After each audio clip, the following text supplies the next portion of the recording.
My neck, my back, my. Hello, people.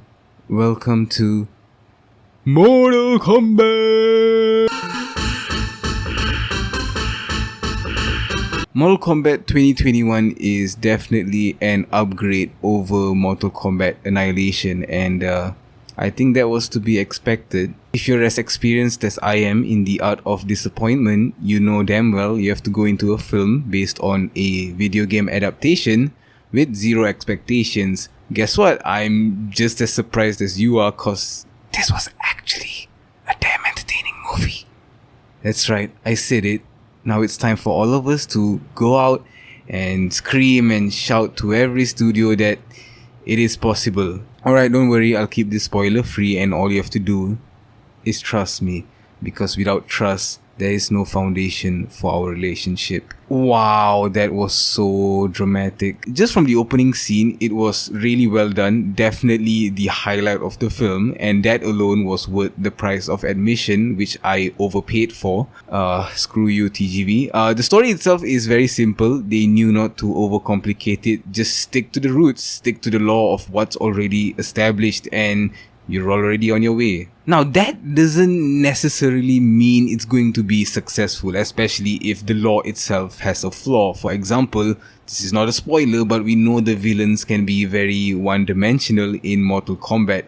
And that's exactly how they were in this film. And you know, I respect that they stayed faithful to the source material, but unfortunately, this was something that I just couldn't enjoy as much as I said, because the lore itself, the villains were just one-dimensional. There were plenty of familiar characters. Unfortunately, not all of them were utilized or given much material to shine. The strongest character had to be Hanzo Hasashi. The actor that played him was perfect, immaculate. That thick Japanese accent, ooh, god damn. He isn't much in the film, which is unfortunate. He was not the main character, but when he was on screen, you just cannot look away. His action scenes, the way he delivered his lines, you felt the Scorpion presence from him.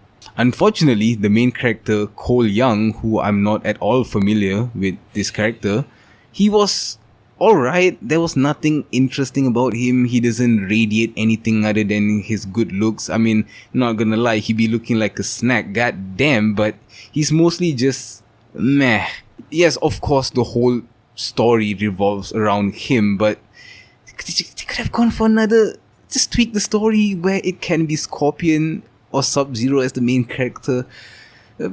It's fine, I'm not complaining too much. Just saying, could have been better. One of the characters that definitely took me by surprise was Kano. I honestly thought they were gonna attempt to make him funny, but I genuinely found him humorous for most of the time. He does well as the asshole character that he's supposed to be, and he says the F word a lot, and because of his accent, it's just funnier. It just is.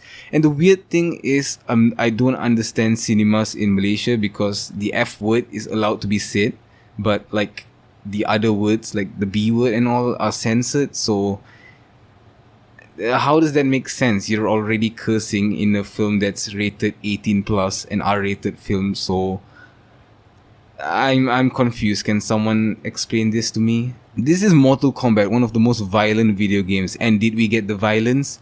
Hell yes.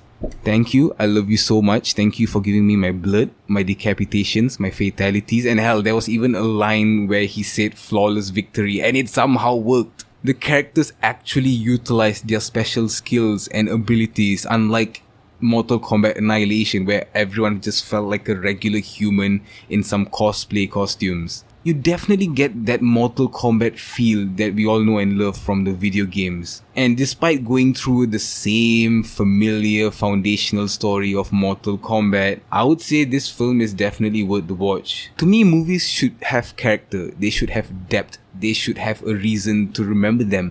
But once in a while, you just gotta sit back, relax, and just be entertained by whatever is going on screen. And I felt that Mortal Kombat did its job, the job that it was supposed to do, really well. Now, I know I sound like I'm defending Mortal Kombat. I did not say it was a great movie. I said it was entertaining, not good. The story had issues, the characters weren't that interesting other than Hanzo Hasashi. But other than that, the action, The pacing of the film is all good. The violence that's supposed to be there, everything spot on.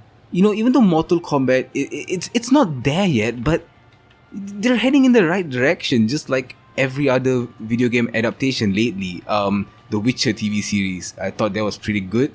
Could be better, but yeah, it was pretty good. Monster Hunter, it was somewhat decent. It wasn't horrible. And then, of course, this film. So I think studios are starting to listen. They're starting to head into the right direction. I keep hitting my mic, which is annoying. Stop it. But yeah, I think studios are really starting to listen, and this is a really good sign. Of course, from now on, we can maybe start expecting a little more. Just a little. Don't get too crazy. It's still video game adaptations. But yeah, I think that's about it. And thank you for watching. Make sure you go out and watch Mortal Kombat. If you're a fan, you're definitely going to enjoy it. I think even if you're a regular audience member who knows nothing about Mortal Kombat, you're going to enjoy this film. Yeah, I think that's about it. Bye-bye.